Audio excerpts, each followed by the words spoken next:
Take a handful of the planet's longest-running border disputes, add a dash of unregulated nuclear expansion, some religious and ethnic tension, and growing economic rivalry, and you have all the ingredients for potential conflict. Now, all of those factors are playing out in Asia right now.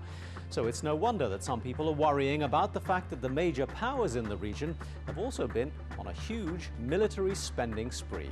I'm Taimur Nabili, and on this week's 101 East, we ask, should the world be worried about a potential arms race in Asia?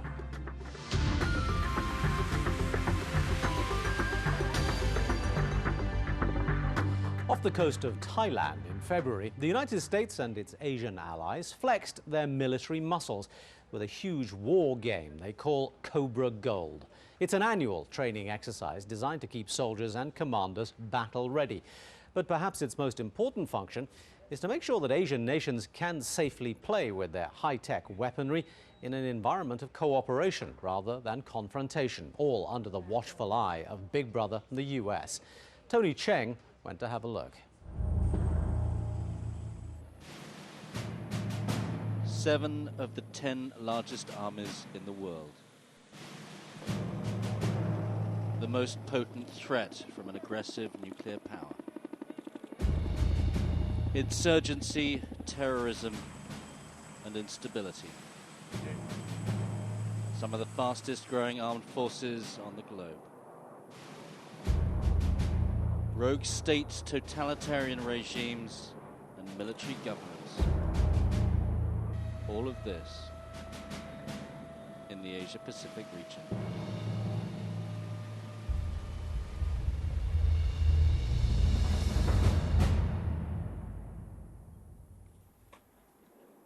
On a quiet Thai beach just along the coast from Pattaya, an impressive display of military might gathers. A simulated beach assault as air cover hovers overhead, part of the largest military exercises in this region. Forces from Thailand, Indonesia, Singapore, Japan, and the United States, all under the banner Cobra Gold. The US Marines have just completed this battle training exercise. In effect, in the last 15 minutes, they've landed more than 1,000 troops with air support and armor. And while it's unlikely they're ever going to have to do this exercise for real, liberating the beaches of Thailand, it's testament to how seriously the US military takes security in the Asia-Pacific region, that they feel the need to keep their troops in constant battle readiness. Strategically, this region remains vitally important to the US. The most populous country in China, the second largest economy in Japan, the largest Muslim nation, Indonesia, and US financial interests everywhere. End of mission, estimate 50% casualty, save as known .02.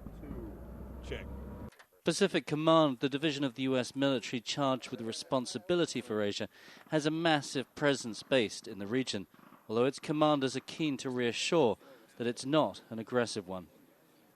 What we're focused on is about building capacity and relationships in the region. And we want to work very closely with the militaries, with them, develop those partnerships so that in particular, if there's a humanitarian assistance or disaster relief type of responsibility or activity that goes on, that we can partner with them in that regard. That might be the diplomatic answer, but China remains a significant challenge to the US, particularly since the fall of the Soviet bloc. Frequent tensions on the Taiwan Strait worry many, although the situation does seem to have eased since the election of President Ma Ying-jeou. Force in numbers with nearly 2 million enlisted soldiers, it still has the largest standing army in the world. But increasingly, China's looking for a slimmed-down, technologically advanced military.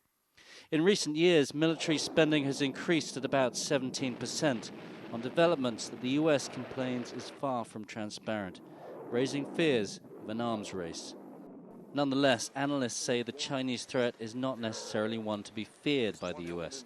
Rather, they should encourage it to take on the role of responsible stakeholder. China's position remains unclear. You see some people in the United States with a very strong political agenda arguing about the China threat. The more sensible elements in the United States, including the political and particularly the military leadership, don't see China as a threat today. North Korea, however, remains a very real threat. Since the DPRK tested a nuclear weapon in October 2006, tensions on the Korean peninsula have risen considerably. Despite attempts to denuclearize through diplomatic channels, the six-party talks appear to have stalled. Recent reports of Kim Jong-il's poor health have led some to speculate that the military now wield a much greater influence.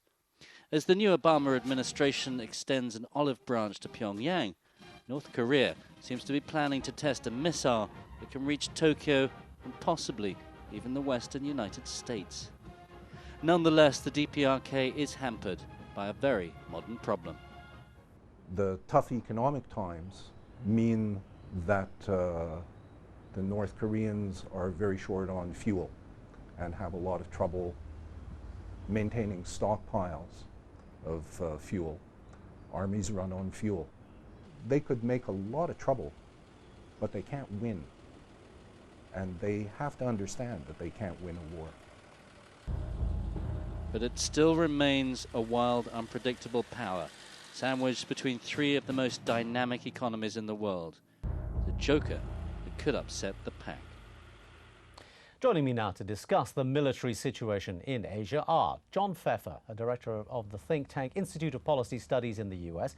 He's in our Washington studio. Here in Kuala Lumpur with me, Dr. Tim Huxley is executive director of Singapore's International Institute for Strategic Studies, and Mohammed Jawhar Hassan is co-chair of the Council for Security Cooperation in the Asia Pacific. Gentlemen, thank you all for being with us today. Tim, let me begin with you. Just in a nutshell, what is the state of military spending and growth in Asia?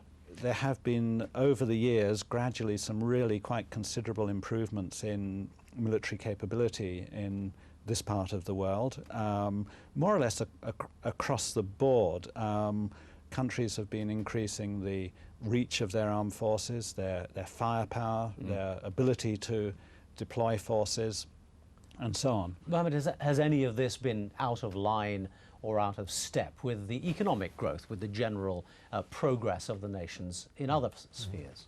I think if we look at a correlation between military expenditure and economic growth, I think we'll find a fair amount of correlation. And so much of this, in fact, increase in military expenditure is driven in part by increased ability to purchase, modernize, buy new generation weapons, etc., improve your capabilities, which to begin with were low in any case for many of the countries in the region, except possibly for Japan, Singapore. These are quite modern, but the rest, I think, are trying to catch up. By and large, it seems, John, if I can come to you, that most people tend to present this in a relatively benign way. But there is an undercurrent of concern. And let me quote to you something that No Mu Hyun said only a couple of years back. He said, "At the present time, Northeast Asia is still in an arms race, and we cannot just sit back and watch." I do think it's an arms race. First of all, we see rather substantial increases in spending, and we see reciprocal spending patterns. In other words, if there is an increase in capability in China or in Japan, you'll see a corresponding increase, for instance, in South Korea or in the United States. And I think there is cause for concern, in part because this is part of a global trend, a 45% increase in military spending over the last decade. And it's also in a region which is, unfortunately, full of a number of hotspots.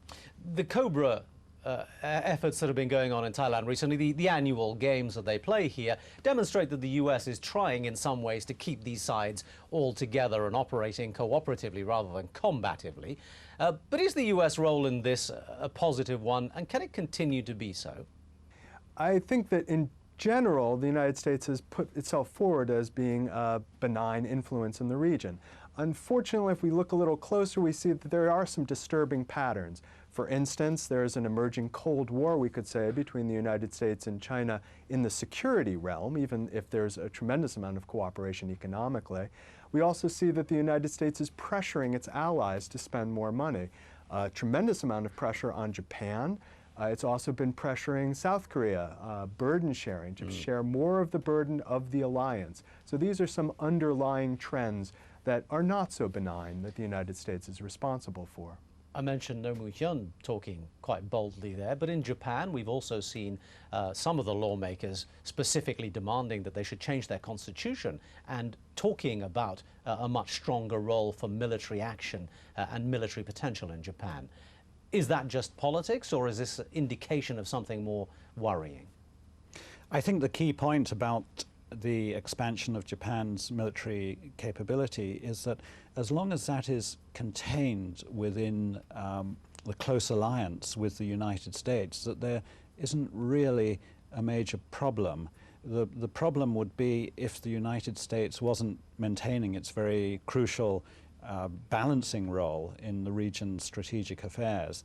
If Japan was forced to feel that it had to defend itself independently, then there would be a problem, and then there might be the scope for some sort of arms race with neighbouring countries in the region. A lot of the comments they've been making have been more belligerent than defensive. I mean, the recent joint Navy exercise with the US and the East China Sea was based primarily on the scenario that China had invaded the Senkaku Islands.